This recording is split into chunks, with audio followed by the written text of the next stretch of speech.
Salve, salve, meus queridos e minhas queridas, sejam todos muito bem-vindos e bem-vindas ao nosso curso da primeira série do ensino médio. Hoje nós estamos na nossa aula número 3. Galera, nas duas aulas anteriores não coloquei listas de exercícios complementares, até porque estávamos trabalhando apenas de forma básica com algumas questões de unidades de medida. Agora sim, nós vamos entrar para a física de forma mais profunda, na qual a gente vai trabalhar com a introdução à nossa cinemática escalar. A primeira coisa que você tem que entender é que o que é propriamente a cinemática. E a cinemática, o nome dela já diz muito, porque cine significa o quê? Cine significa movimento. Movimento. Então, o que a gente vai fazer é um estudo do movimento, certo? Mas aqui tem um detalhe muito importante, porque a cinemática, ela não é uma área que vai estar lhe questionando por que razões aquele movimento está acontecendo, mas sim apenas descrevendo-o. O que eu quero dizer? Eu quero dizer assim, ó. Se tem um carro em movimento, na cinemática eu não estou perguntando o que está causando o movimento. Ah, tem uma força, tem um torque lá dentro do carro que não sei o que gera o movimento. Não, não é isso que a cinemática estuda. A cinemática ela estuda apenas uma descrição matemática daquele movimento. Então eu vou dizer que ele andou tantos quilômetros em tantas horas, ele tinha tanto de velocidade, ele acelerou em tal trecho e aumentou a sua velocidade, ele desacelerou e reduziu a sua velocidade, e em momento algum eu vou estar perguntando qual é a razão física daquele movimento sofrer algum tipo de mudança. Salvo a situação na qual a gente vai trabalhar com movimentos de lançamento, e aí que você justifica por ação da gravidade. Mas o restante nós vamos trabalhar apenas de forma de descrição, beleza? Então qual é a primeira coisa que você tem que cuidar quando você está estudando cinemática? É que todo movimento ele vai ter uma dependência com quem? Todo movimento tem uma dependência de acordo com o seu ponto de referência. Todo movimento será descrito de acordo com um ponto de referência. Por que todo movimento é descrito com ponto de referência? Porque esse ponto de referência, ele vai ter uma relação direta com o que a gente vai chamar de trajetória, certo? Então, por exemplo, eu coloquei aqui um desenho que seria o planeta Terra, certo? E aqui eu coloquei o Sol com o planeta Terra aqui pequenininho. Agora vamos imaginar o seguinte, que você está tentando descrever como é a trajetória do movimento na Lua. O movimento da Lua. Você está olhando para a Lua e você está querendo descrever a trajetória dela. O que acontece é que, se você estiver aqui no planeta Terra, o que vai acontecer será algo desse gênero aqui. Você tem o planeta Terra, você tem a Lua, e aí eu dou um play aqui, e aqui está o movimento da Lua, certo? E eu posso colocar aqui o seu caminho, onde esse rosa que está formando aí é o desenho de sua trajetória, é o caminho que você está a que a Lua está executando. Ou seja, esse caminho é um caminho circular praticamente, né? É um caminho circular, podemos dizer, aqui com referência à Terra.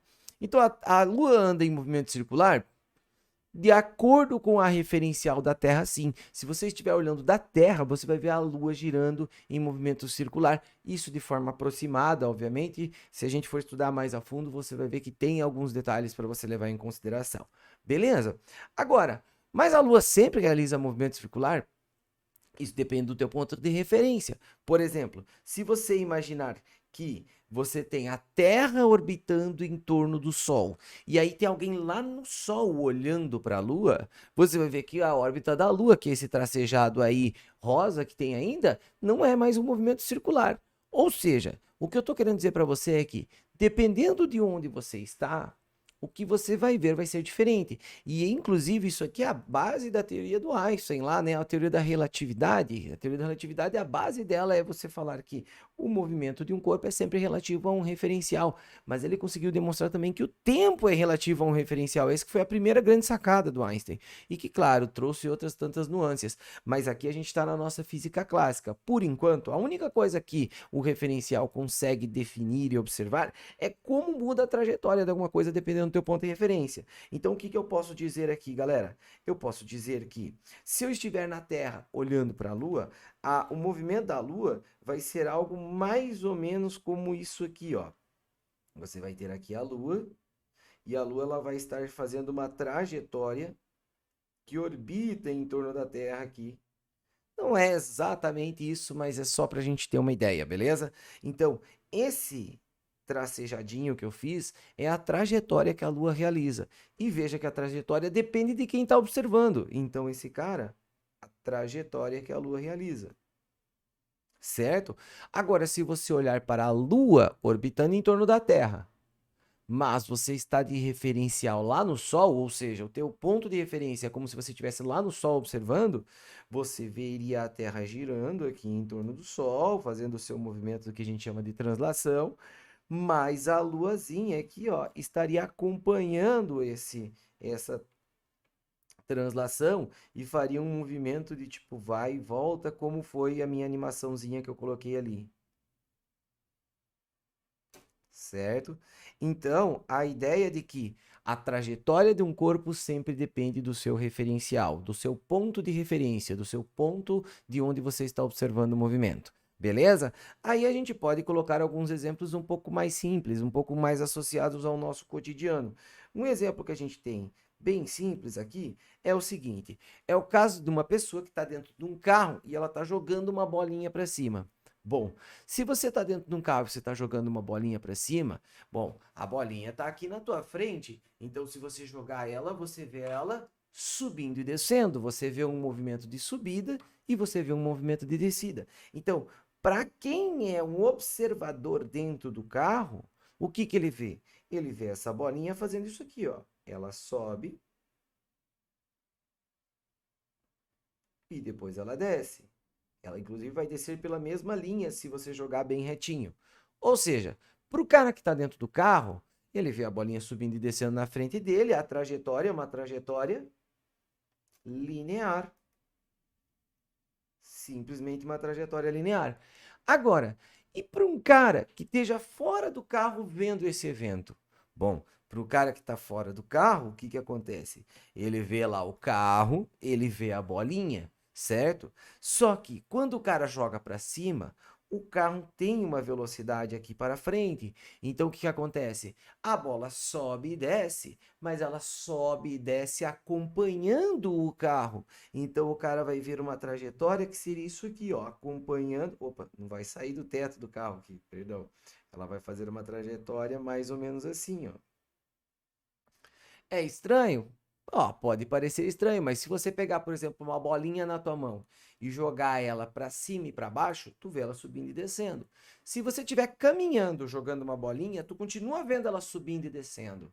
Mas uma pessoa que esteja fora do teu sistema, olhando de fora isso, ela vai ver essa bolinha fazendo um arco no ar. Então aqui, essa trajetória será uma trajetória de parábola. Parábola. E isso aqui, pessoal, é muito importante, porque nunca eu vou estudar cinemática sem usar um ponto de referência, sem usar um ponto para observar o meu movimento. E é lógico que no ensino médio a gente simplifica sempre os nossos pontos de referência. Os nossos pontos de referência sempre serão o quê? Ah, geralmente tu usa o chão tá parado ali relativamente a você e tal, e aí você consegue descrever um movimento de uma forma bem tranquila e bem fácil de você fazer a análise. Mas é importante essa noção de trajetória. É importante você compreender o que vai estar acontecendo com o movimento de um corpo dependendo de onde você está observando ele, tá? Então, pessoal, fechando aqui essas nossas duas situações, a ideia do observador e o como ele influencia na forma de você descrever o movimento. Nesse, o movimento do cara é uma coisa, nesse movimento do cara é outra. Então, um observador vai dizer que a velocidade aqui é uma, mas outro observador vai dizer que a velocidade aqui é outra, porque ele está vendo de forma diferente, tudo bem? Então, dando uma sequência aqui, nós vamos discutir uma coisinha que é a tal da distância percorrida e o tal do deslocamento, certo? E aqui entra uma coisinha que é a seguinte, olha só. Bom, eu moro numa cidade que é Francisco Beltrão. Tá aqui, ó, coloquei no mapa aqui, tá aqui Francisco Beltrão. Francisco Beltrão.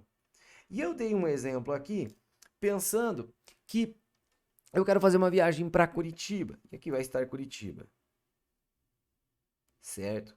Bom, se você abrir teu Google Maps e escrever lá Curitiba, vamos supor que você mora aqui em Beltrão, olha o que vai aparecer para mim. Ó, eu nem vou escrever porque eu coloquei já direto aqui no quadro. Aparece assim, ó, Curitiba, 385 quilômetros. Aí eu dou um ok, falo, beleza, é isso, esse é o meu destino. Curitiba, 385 quilômetros. Mas a hora que eu vejo as rotas, olha que distância que está aqui uma das rotas. 470 quilômetros. olha a outra rota. 524 quilômetros. Olha a outra rota. 500 quilômetros. Então, assim, pô, mas quando eu escrevi Curitiba lá no Google Maps, ele me deu uma distância menor. Por que isso aconteceu? Porque que a rota, ela é maior. É porque quando você escreve uma cidade no Google Maps, o que ele te informa?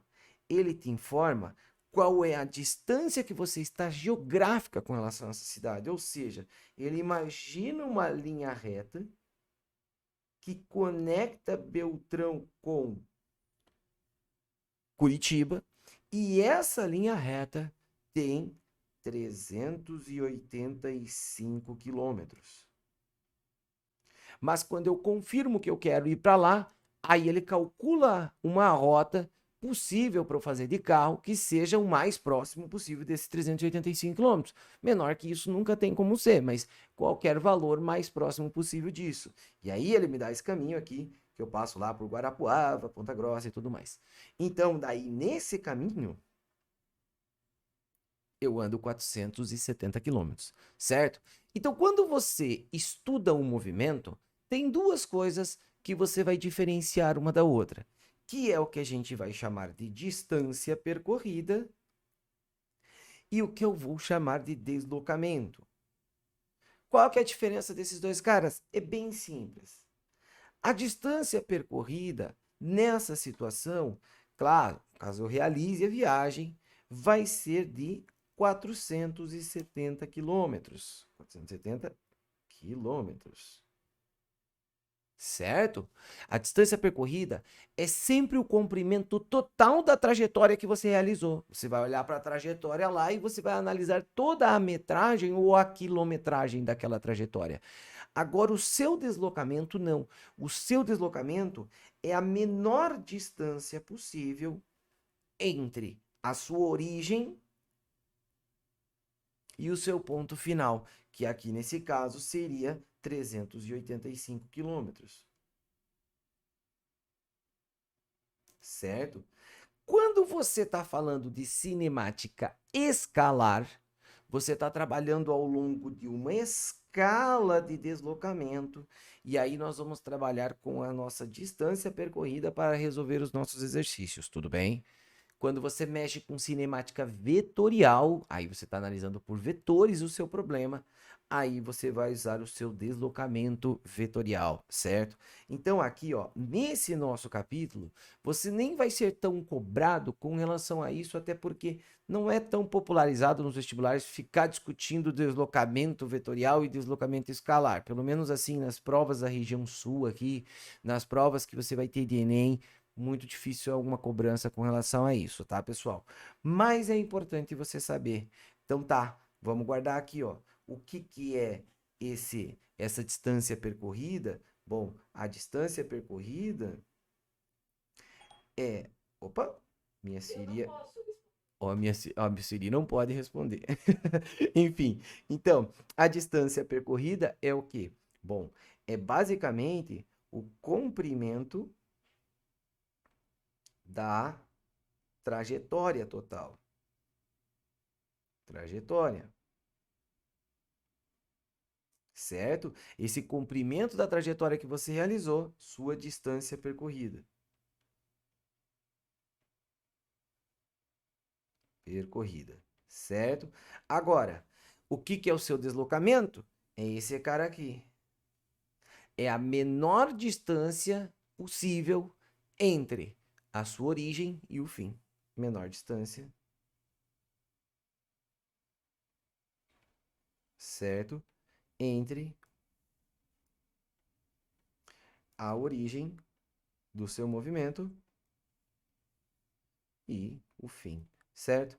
Talvez você encontre algumas definições um pouco mais profundas, um pouco mais aprofundadas com relação a isso aqui, mas, cara, de forma mais simples, num linguajar aqui do nosso cotidiano, fechou, é isso, tá? Esse cara vai ser o que a gente costumeiramente chama de deslocamento vetorial. Deslocamento vetorial. Certo? E aí, pessoal, agora que a gente viu que a trajetória é descrita de acordo com o teu ponto de vista, que a gente está estudando cinemática escalar, ou seja, todo o comprimento da sua trajetória será relevante no nosso estudo, a gente vai para a nossa primeira grandeza física que nós iremos trabalhar hoje, que é a grandeza da velocidade escalar média. Bom, pessoal, para a gente fazer um cálculo da velocidade escalar média, a gente tem que pensar no seguinte: o que é uma velocidade propriamente, né? Então, a velocidade, pessoal, ela é nada mais nada menos que uma taxa.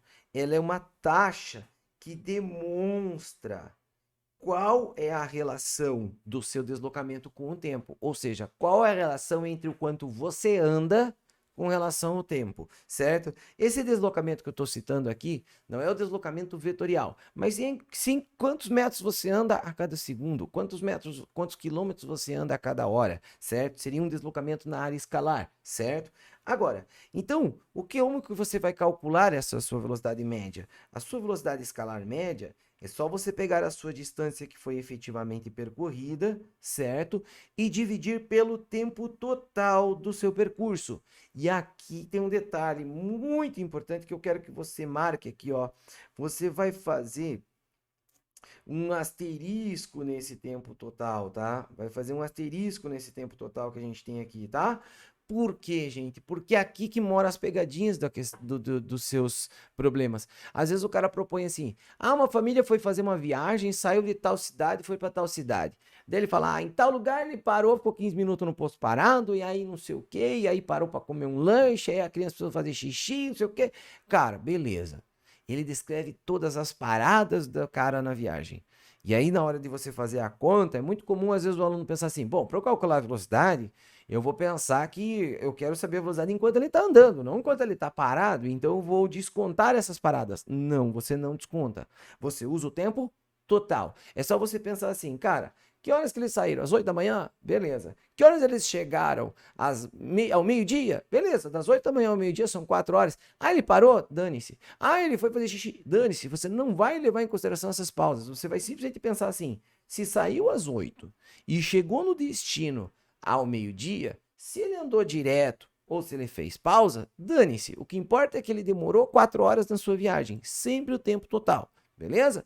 E você vai pegar a distância que ele percorreu no total e fechou. Então, saiu de tal cidade tal hora, chegou em tal hora, beleza, tu já tem o tempo. Qual que é a distância da estrada? Beleza, é tanto. Isso é a tua velocidade média. Não interessa as pausas feitas no meio do caminho, beleza? Outra coisa que é importante. Vamos observar aqui o que essa velocidade média propriamente significa. Eu peguei o mesmo exemplo que eu tinha antes aqui, e aí eu coloquei, olha que triste realidade, né? Eu moro na roça, eu acho, né? Porque, meu Deus do céu, Francisco Beltrão de Curitiba, cara, eu tô a 6 horas disso, né? Longe pra caramba. Então, imagina a praia, então. Então, o que acontece aqui, pessoal? Eu vou demonstrar para vocês como que você vai calcular a velocidade média que eu tenho que ter no carro para fazer essa viagem, certo? Mas para fazer esse cálculo de velocidade média, eu vou deixar os números um pouquinho mais bonitos. Ó, primeiro, eu sei que ele me deu uma previsão de 6 horas e 10 minutos, então eu vou considerar 6 horas de viagem aproximadamente, beleza? E aqui ele coloca que são 270 quilômetros. Eu vou colocar que esses 270 quilômetros aqui serão, sei lá, 480 quilômetros. Ah, era 470, vou colocar 480 só para minha conta ficar bonita, certo? Qual é a velocidade que eu tenho que ter, em média, para eu sair de Beltrão e chegar em Curitiba no tempo estimado pelo Google? Eu vou ter que pegar aqui a minha velocidade média, é a distância que eu vou ter que percorrer, que são 480 quilômetros, dividido num intervalo de tempo de 6 horas. Certo? Então, essa velocidade média, 6 vezes 8 dá 48. Então, esse cara vão ser 80 quilômetros por hora. Eu tenho que manter uma média de 80 quilômetros por hora para conseguir chegar em Curitiba de acordo com a previsão que foi dada pelo Google, certo? Então, o que acontece? Bom, esses 80 quilômetros por hora quer dizer que a cada hora eu ando 80 quilômetros. Então, na hora zero, que era o início do movimento, eu estava no 0 quilômetros. Uma hora depois, eu estarei 80 quilômetros aqui à frente. E assim eu vou seguindo. 160 quilômetros, 240 quilômetros, cheguei na metade da minha viagem. 320 quilômetros, 400 quilômetros e 480 quilômetros e eu terei chegado em Curitiba. Beleza. Agora observa aqui o seguinte, tá? A velocidade média, ela não descreve com precisão toda a sua viagem. Por quê? Porque, pessoal, quando eu digo que eu tive uma velocidade média de 80 quilômetros por hora, não quer dizer que em 1 hora eu estava no 80, tá, pessoal? Não, não quer dizer que em 1 hora eu estava no 80. Não quer dizer que nas 2 horas eu estava no 160. Não. Mas isso quer dizer que ao final de 6 horas, sim, eu fechei 480. Então, aqui ao longo dessa minha viagem, é o que se espera. Daqui 1 hora eu estar no 80, no quilômetro 80. Então, por exemplo, se eu estou viajando, passou 1 hora, eu não estou no quilômetro 80, isso quer dizer que eu vou ter que dar uma apurada lá na frente em algum momento para poder chegar na minha meta. Se eu passou 1 hora e eu estou à frente do quilômetro 80, eu já passei o quilômetro 80, quer dizer que eu estou indo acima da velocidade média e muito provavelmente eu vou até chegar mais cedo. Então, assim, a ideia é que a velocidade média ela não diz exatamente onde tu estava hora após hora. Ela diz para você que ao longo daquele trajeto deu tal média. Então, ao longo, você não ficou andando em velocidade constante o tempo inteiro. Você teve um quebra-mola, você teve uma parada, você teve alguma coisa que você teve que fazer uma pausa.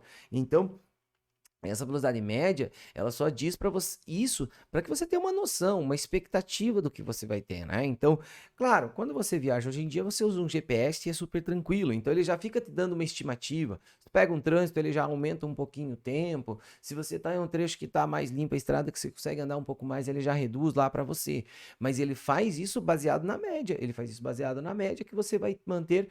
E ele sempre no início da viagem ele tem uma precisão um pouco pior. Mas depois de 2 horas que você está viajando, ele já consegue te dar uma média legal da sua viagem, ele já consegue dar uma previsão muito boa para onde você vai estar andando. Então, nessa nossa situação, a gente compreende que a velocidade média ela não diz exatamente como você está se movendo ao longo de toda a trajetória, mas sim em média, certo? Então, isso quer dizer que a 1 hora, não necessariamente você vai estar lá no 80 quilômetros. Você pode estar um pouco mais, você pode estar um pouco menos, mas se tiver muito distante disso, quer dizer que você está ou muito acima da média ou muito abaixo da média, beleza? Então, fechando isso, a gente vai para a nossa situação final aqui, de forma que a gente vai analisar tudo agora de uma forma um pouco mais compacta. Bom, de forma prática, bom, o que a gente viu? A gente viu que velocidade média era nada mais nada menos que a distância dividido pelo tempo, certo? Mas a gente vai fazer o quê? A gente vai escrever esse cara de um jeito um pouquinho mais simples para não ter a divisão ali, escrito assim: distância igual a velocidade média vezes o tempo, né? Distância vezes velocidade média vezes o tempo. E quase sempre a gente vai usar desse jeito a nossa equação, beleza? E tem só um detalhezinho a mais que eu quero comentar com vocês, que é a base de como você vai analisar o tempo de um trecho, certo? Não é difícil. Quando você vai analisar o tempo que você demorou para realizar um certo trecho, tempo para parte da viagem, certo? Da viagem, e você vai fazer o seguinte: você vai pegar essa velocidade média, vai jogar dividindo, e esse tempo que você vai demorar para esse trecho será a distância dividido pela velocidade, certo? Então, o que vai acontecer? Nessa nossa situação, obviamente que é o tempo que você demora para fazer um trecho, e obviamente você tem que usar a velocidade média que você está fazendo aquele trecho, certo? Isso aqui a gente vai usar em alguns exercícios e eu vou demonstrar para vocês na aula de exercícios, beleza? E aí, pessoal, obviamente tem a nossa questão de unidades desses caras, né? Unidades, certo?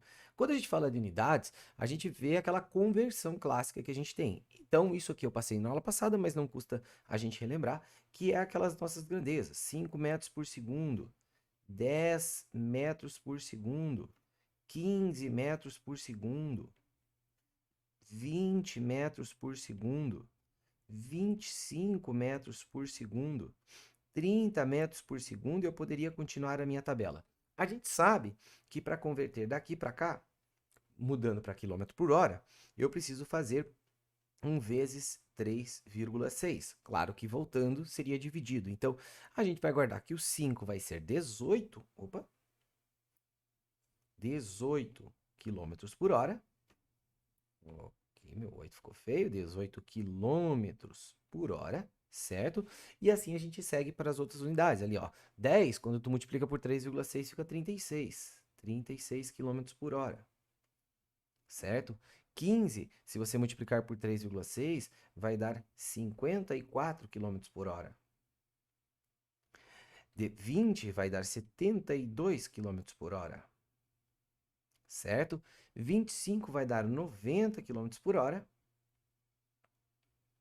E por fim, o 30, que vai fechar 3 vezes o, 30 vezes o 3,6, certo? Que é a mesma coisa que 3 vezes 36, e esse cara vai dar 108 km por hora, certo? Então, eu estou colocando esses valores porque esses são os valores mais clássicos aqui que nós temos, tá? Esses são os valores mais clássicos de conversão aqui, tá? Não que o cara não vai colocar outros valores na sua questão, mas é isso, certo? Então, vamos encerrando por aqui. Se você gostou, não deixe de dar seu like, por favor. E lembre-se que já vai estar saindo na sequência a nossa lista de exercícios. Lembrando que tem 2 listas sempre. Tem a lista de exercícios que é a exercício que eu vou fazer com vocês, exercícios que eu selecionei ao dedo, e vai ter uma lista complementar de uma apostila, beleza? Forte abraço a todos e nos vemos no nosso próximo vídeo. Forte abraço, tchau, tchau.